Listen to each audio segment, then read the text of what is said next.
আসসালামু আলাইকুম ওরহমতুল্লাহি ওবারাকাতু নাহমাদুহু ওয়া নুসাল্লি আলা রাসূলিল কারীম আম্মা বাদ ফাউযু বিল্লাহি মিনাশ শাইতানির রাজীম বিসমিল্লাহির রহমানির রহিম ফামান ইয়া'মাল মিসকালা যাররাতিন খায়রান ইয়ারাহ ওয়া মান ইয়া'মাল মিসকালা যাররাতিন শাররান ইয়ারাহ ওয়া আন আবি হুরায়রা রাদিয়াল্লাহু তাআলা আনহু ক্বাল ক্বালা রাসূলুল্লাহ সাল্লাল্লাহু আলাইহি ওয়াসাল্লাম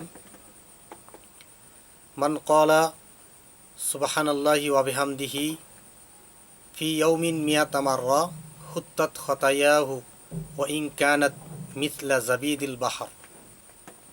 সম্মানিত সুধী, আজকে আমি এমন একটি আমলের কথা বলবো যে আমলটি অত্যন্ত গুরুত্বপূর্ণ এবং খুবই দরকারি। আমরা চতুর্থ জানা অজানা অনেক কিছু গুনাহ করি। এমন হয়ে যায় যে আমাদের গুনাহ অগণিত হয়ে যায়, সাগর পরিমাণ হয়ে যায়, সাগরের ফেনা পরিমাণ হয়ে যায়।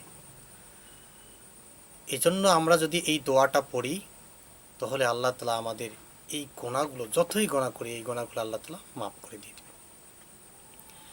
এজন্য হাদিস শরীফের মধ্যে আছে, হযরত আবু হুরায়রা রাদিয়াল্লাহু তাআলা আনহু বর্ণনা করেন, নবী করিম সাল্লাল্লাহু আলাইহি ওয়াসাল্লাম বলেছেন, যে ব্যক্তি সুবহানাল্লাহি ওয়া বিহামদিহি 100 বার পাঠ করবে, প্রতিদিন 100 বার পাঠ করবে, আল্লাহ তাআলা তার গুনাহসমূহ মাফ করে দিবেন, যদিও তার গুনাহ সমুদ্রের ফেনার চাইতেও বেশি হয়।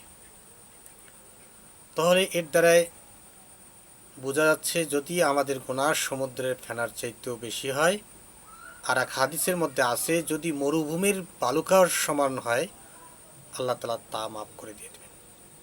এই জন্য সম্মানিত সুধী, আমরা প্রতিদিন 100 বার করে আমরা এই দোয়াটি পড়ব, সুবহানাল্লাহি ওয়া বিহামদিহি। এই দোয়াটা আল্লাহ তাআলা আমাদের সকলকে পড়ার তৌফিক দান করুন। ইমাম হাজার আসকালানী রহিমাহুল্লাহ তাআলা তিনি বলেন যে এটা দিনের যে কোনো এক সময় পড়লেই যথেষ্ট হয়ে যাবে। আল্লামা তিবি রহিমাহুল্লাহ তাআলা বলেন, এখানে ইয়াউমিন শব্দটা আসছে, এটা হচ্ছে শর্তহীন, এটা যে কোনো সময় পড়তে পারবে। চাইলে একই মজলিসে পড়তে পারবে অথবা ভিন্ন ভিন্ন মজলিসে পড়তে পারবে। কোনো এক জায়গায় অল্প কিছুক্ষণ পড়লো, আরেক জায়গায় অল্প কিছুক্ষণ পড়লো, দিনের শুরুতেও পড়তে পারবে, দিনের শেষেও পড়তে পারবে। কিন্তু এই দোয়াটি দিনের শুরুতে পড়া হচ্ছে সবচাইতে উত্তম। কেননা যদি আমরা দিনের শেষ বেলার অপেক্ষায় থাকি, হতে পারে আমরা ভুলে যেতে পারি। এজন্য দিনের শুরুতে পড়া হচ্ছে সবচাইতে উত্তম। আল্লাহ তাআলা আমাদের সকলকে তৌফিক দান করুন।